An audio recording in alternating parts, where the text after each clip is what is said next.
This is a TLC recording. Pride and Prejudice by Jane Austen. Chapter 20.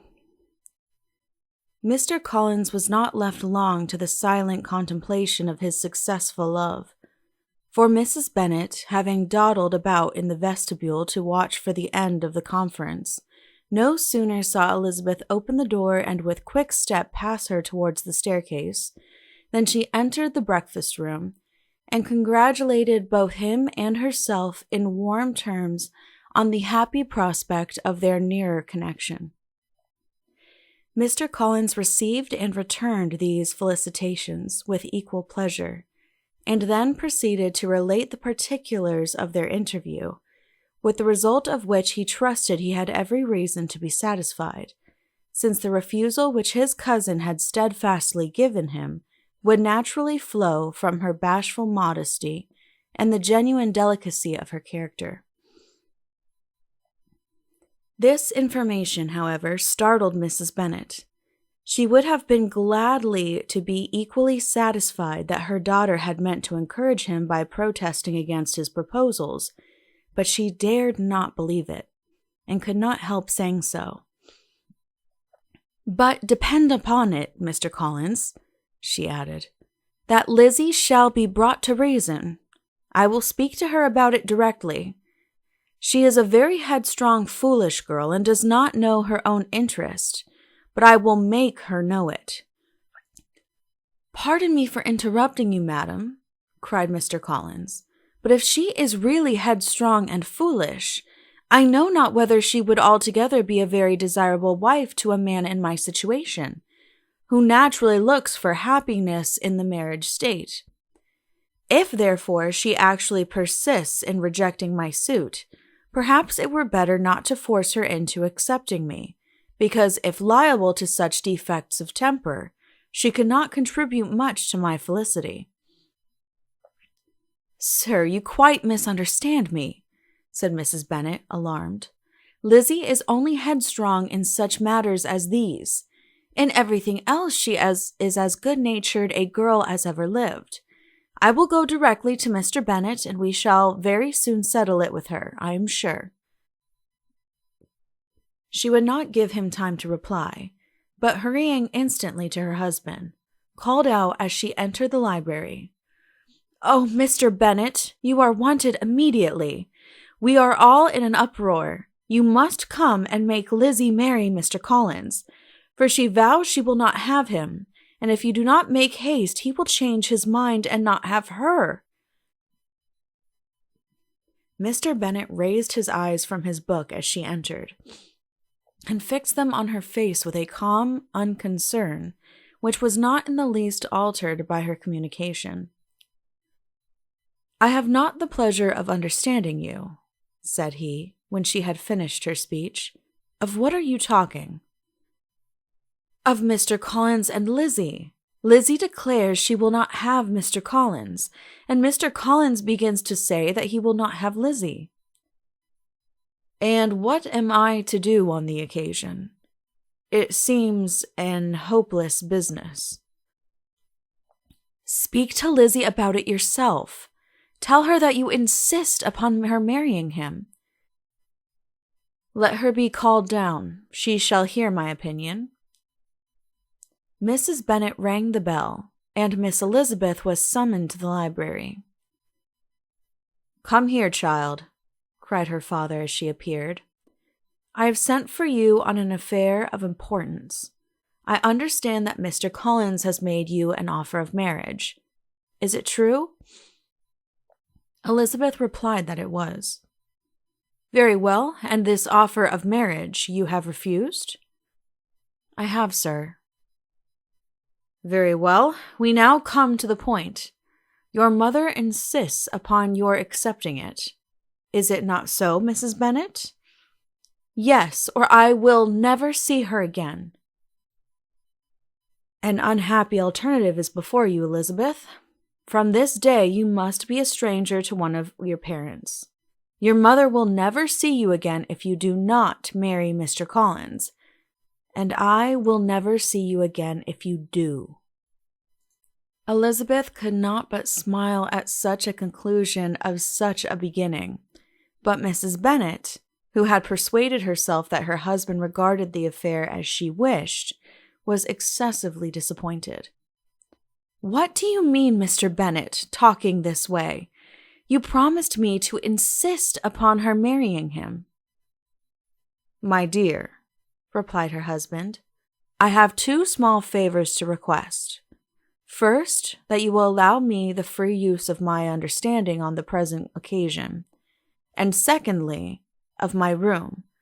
I shall be glad to have the library to myself as soon as may be."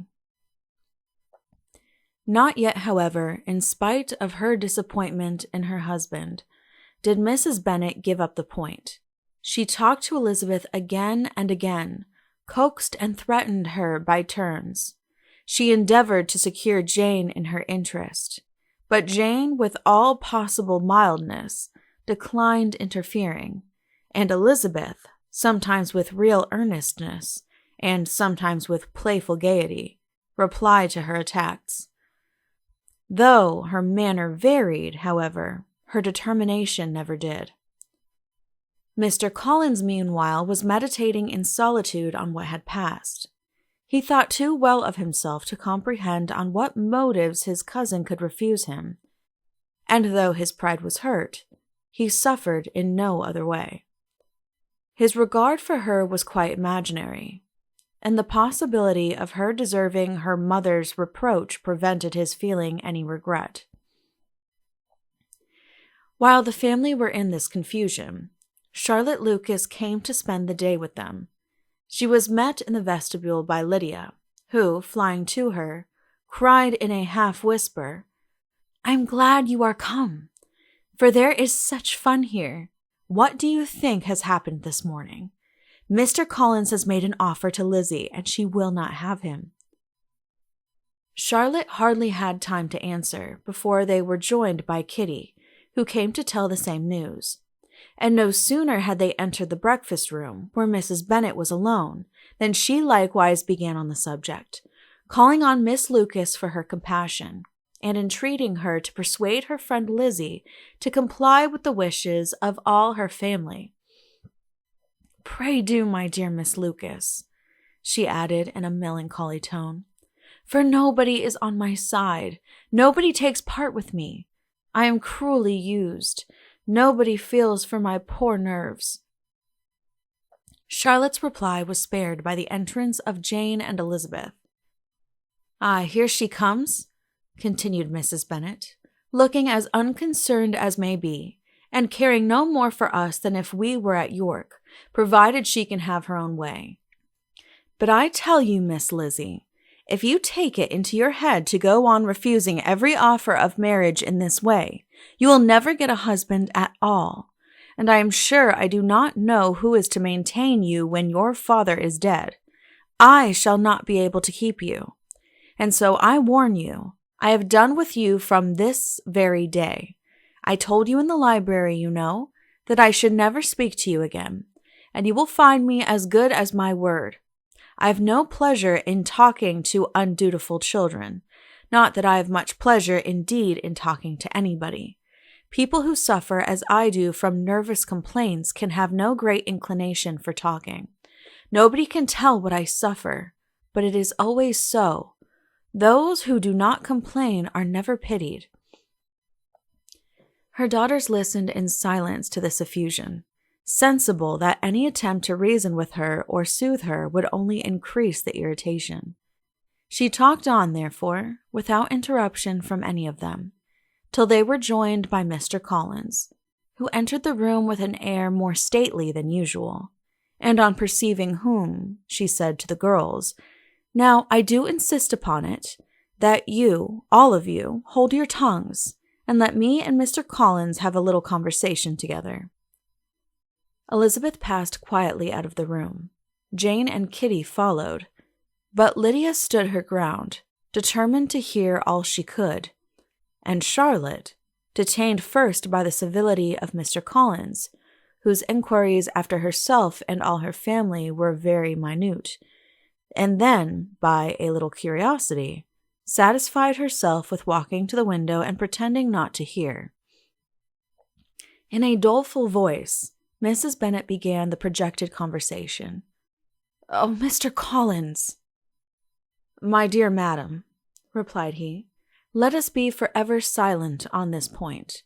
Far be it from me," he presently continued, in a voice that marked his displeasure, "to resent the behavior of your daughter. Resignation to inevitable evils is the duty of us all, the peculiar duty of a young man who has been so fortunate as I have been in early preferment, and I trust I am resigned. Perhaps not the less so from feeling a doubt of my positive happiness had my fair cousin honored me with her hand.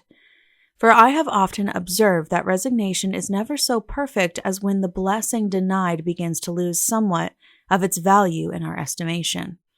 You will not, I hope, consider me as showing any disrespect to your family, my dear madam, by thus withdrawing my pretensions to your daughter's favor, without having paid yourself and Mr. Bennet the compliment of requesting you to interpose your authority in my behalf. My conduct may, I fear, be objectionable in having accepted my dismission from your daughter's lips instead of your own, but we are all liable to error. I have certainly meant well through the whole affair. My object has been to secure an amiable companion for myself, with due consideration for the advantage of all your family, and if my manner has been at all reprehensible, I here beg leave to apologize.